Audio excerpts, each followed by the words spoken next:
Duel Review is brought to you by NexusDigitalComics.com.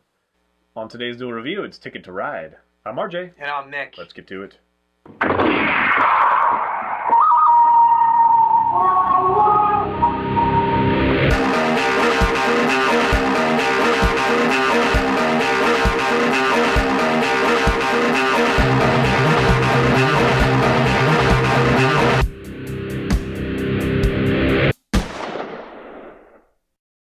Hey guys, welcome to Wednesday the 6th of February. We are doing Ticket to Ride. That's right, a Days of Wonder game. A lot of you probably played this. It's been around for a while and it's gotten great success, and it's a very simple but fun game that you can play with your family, that sort of thing. And we're reviewing it. This is one of those games that we played first at our local game shop. They let us try it, and I really liked it, and I thought that my wife would like it, so I had to buy it. I got the Europe edition because that's a lot of fun. You know, we already know kind of US, although we probably don't know it as well as we should, so maybe that would be good to have the US one. But I'm okay with US. Europe one is cool. They also have expansions that allow you to do different eras, which is a lot of fun. Anyway, we're just going to talk about this one. Open it up here and do the best we can. So there's a very thin instruction. It doesn't have a lot of rules. It's very easy to pick up. Yep. Super simple, but it is a lot of fun. It's just, here's the board.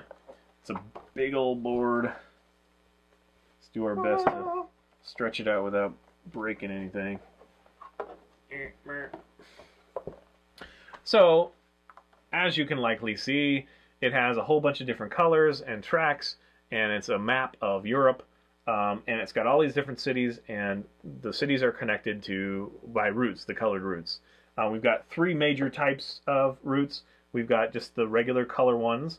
We've got the gray ones, which will count as any color, whatever color you want. And then we have the ones with the border, the black border, and that's a tunnel, which we'll explain that. Yep. Again, I guess we'll just cursely go over rules, because people always bark at us for doing that. But this one's simple enough. Yes. I'm also going to talk about the expansion at some point. But anyway, so you have these different colors, and you pick your color. Let's do black and red. There's all these little train pieces. I want to be the green train. 40-something, something like that. We know why you can't be the green train. Oh, yeah. Green screen. Anyway, so you've got your different color, and these are just to keep track of the person's... It has nothing to do with the actual tracks as far as the color. It's just to keep track of your points. So what happens is you get a whole bunch of different cards. So you've got your cards, and first thing you do is you all get tickets. Now there are long routes in blue, and there are short routes in yellow, and these will have two different cities. And the object of the game is to build a train track, you know, of your trains all the way from this city to that city, whatever's on the card. And when you get that, you score the points on the card. You also get points for the longer, you know, portions. The longer it is, the more points you have. 1 is 1 point, 2 is 2 points, but 3 is 4 points, and 4 is 7 points, and so on. So it does scale up the longer tracks you have, because in order to play a long track, you have to have that many cards of the same color in your hand at the time to then claim that route. So you have the tickets, you take several of them, and you're able to keep the ones that you want. You each get a long one, so you don't get to trade that one in. But then you get 3 other ones, and you get to choose, you know, which ones you keep. You'll look at your longest route, and if there are some of these that fit in there, that you can maybe double duty, then that's perfect, and that's the one you want to keep. Any one that you keep but don't claim will end up counting against you, so you want to be smart about that. And that's really as complex as it gets, because the rest of the game is really about these cards here. We'll, you know, deal each other a hand, and now it's just about getting enough cards of the same color to claim the routes. So we've got these cards, which are Locomotive Cards, which are wild cards and also act as locomotives. Some routes require locomotives. And then, you know, there's orange and yellow and white and blue and black, and they correspond to these routes. So let's say that I want to go from, you know, Berlin to Warsaw, then I have to have 4 yellow or 4 magenta, because there are 2 that go from that city that run parallel. So I can get the yellow one, and he could get the magenta one, and we put our little trains on there. No, that's the wrong one. I got the yellow. And so there you go. But these are parallel, so 2 of us can claim that route, or, you know, 1 each. Other ones, they might only have 1, so if you claim that, then it's yours. But they do allow you 3 opportunities. You have these little train stations, and you have 3 of them for each color, and you're able to say, okay, well, this is not my route, but I'm still going to, put a train through this, so I'm going to use that. These do count against you at the end of the game if you use them, so the idea is not to use them, but sometimes you just have to. And it does become semi, competitive in that way where you can really screw over someone else doing it. I don't usually play that way. I just kind of, try to take it as easy as possible. But there are people that you can cut throat, and just, like, I'm going to claim that route because I know he needs it. Even though I don't need it, it's going to really screw him over, and he's going to get less points and yada, yada, yada. So there are a couple different ways to play it, but I think the best way is just have a lot of fun. And, yeah, it's so simple that even my, 6-year-old niece had no problem with it. I mean, I thought that maybe it'd be a little bit because of the whole route thing to understand, but she totally got it and ran with it in like 5 minutes. So it's a great game, a lot of fun. It's not my usual fare, I like aliens or space or sci-fi or fantasy or something like that. So this is a simple game, and I was just really surprised at how much I enjoyed it. Yeah, I agree. This is something that you can play passively. Yeah. There are some rules that you may forget, but for the most part, it's all self-explanatory. Like the tunnels going underground. I think that takes you need, instead of, like, let's say it's 4 here, you would need 8 cards. No.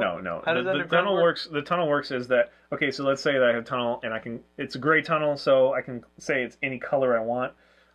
So I'll say white, right? So there are 4 spaces. I need 4 white cards, but it's a tunnel. You never know how long it's going to really take to make this route. So what happens is you draw the top 3 cards of the deck and reveal them. If there is a white or a wild card, you have to pay an additional white for each one that shows up, right, or not claim the route. So that's how it works.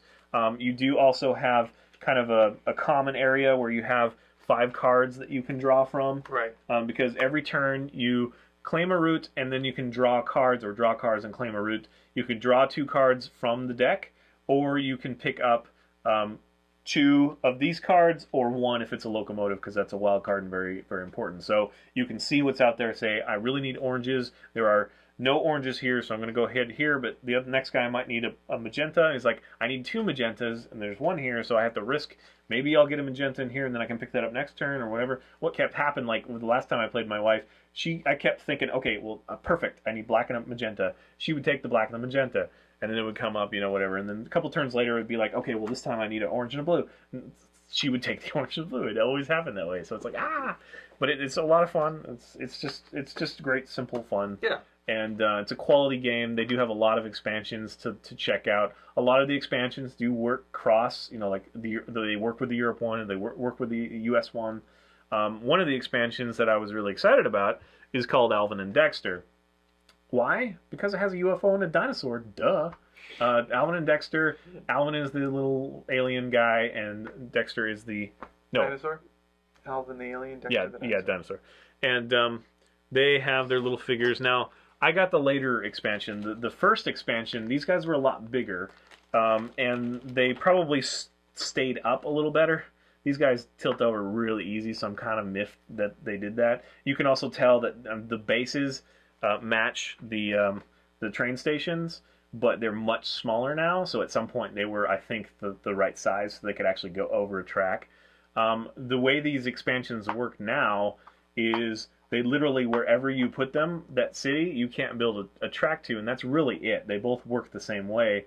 I bought the expansion because I heard that, like, Alvin, he zaps the trains back into your pile, or your deck, your hand, or whatever. I think those are all house rules. I mean, maybe they had new rules, but literally this little booklet has this much English, and then this much Polish and Spanish. It really goes. So it literally says, you can choose one, you can move it up to 3 cities away, and any city that's in, you can't build a train track, and that's really all it is. So I really think it does require house rules to make it more fun, more dynamic, because otherwise it's just whatever. You literally say, okay, out of my hand, I'm going to pay these 2 cards, and I'm going to move Alvin 6 spaces, and then I'm going to get one of these little cards here that at the end, whoever has the most of these cards scores the points for Alvin, and using him the most, and blah, blah, blah. So it's very shallow, but I think that they could be really fun if you do the house rules. Like I say, it maybe one of them destroys the trains and that goes back into you and you have to rebuild those, or Alvin takes the cards out of your hand and you have to get a new hand, something like that. So I think house rules make it more fun. But that's the expansion. I was looking forward to it. If you guys are interested in it, just be warned that it's not really that much of a thing. Yeah. It's sadly disappointing, but there is some options for house rules. Because I was thinking, you know, like for Nick and I, we just want a little bit more nerd, so that would be perfect. Yeah. You know, but so there you have it. It is very well made. Besides these little guys, which they are cool, but again, I think just because they made them smaller, they just tip over so easily, which is unsatisfactory. But otherwise, you know, it's not a terribly expensive game, and you get a lot of little plastic pieces. You have a certain number, I forget what it is, it's like 42 or something like that, so when you run out, the game's over, kind of thing. There's a score tracker around the edge, and so each of you has a colored little circle cylinder here, and you just keep track of your score that way, so you can always see what other people are doing, and it's one of those games where someone could be way ahead, and the other person can catch up in one move because they score their long route, a short route, and, you know, 8 trains or something like that. So it's like, boom, boom, it's all of a sudden, you never know who's going to win until the very last. So it's a lot of fun that way. So again, yes, simple. A lot of people can play. I think it's 5 people can play at one time. So that could be the whole family. And I don't think you'll be sorry if you want to pick it up. If it looks interesting to you. Yeah, highly recommend for, you know, family fun. Yeah. All right, you don't think it's compelling otherwise? Well... you don't want to play it again, or what? I do, since you have it, but if I was in the store and I was looking at this game, I probably wouldn't pick it up because yeah, I mean, it's not nerdy. Okay. Not nerdy enough, but yes, it's a great family game. I mean, yeah, it's fun with geography, but... It's a good cursory game, you know, like if you've got other people that aren't totally into games or they just want some simple fun, this is a great game. And I agree. It is compelling enough that it'll be fun. It is a great family game. Because you do have to plan a little bit, and there is that fun with the interaction with other people and taking their routes and being like, I'm sorry, man, I'm sorry, or it just depends. All right, guys, please subscribe to our YouTube channel and tell us what you think. Watch our great playlist. Game Lab's been a lot of fun. Yes, it has, and please leave comments. We love comments, and you can help support us by buying our wares at spiderwolf.com. That's right. T-shirts, a card game, art prints, short stories, and more. Hey, let's... Haha, I think I got it. I cheated. It's funny, I knew you were going to do that, too. Did you? Up next is Resident Evil Damnation. Hey everybody, today is the 6th of February, and we're taking a look at Ticket to Ride, the board game. That's right. Oh, are you doing it to me? Sorry. Yeah, I guess so. Should I have that on my side? No. Okay. Hey, look.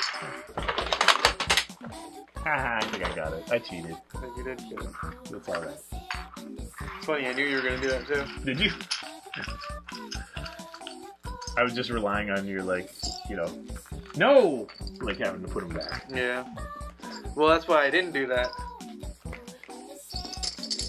That was a joke from earlier episode, yeah. Apparently, when I want things to stay, I tell it to stay. Yeah. Stay. I'm implying my electrical field onto them. Yeah.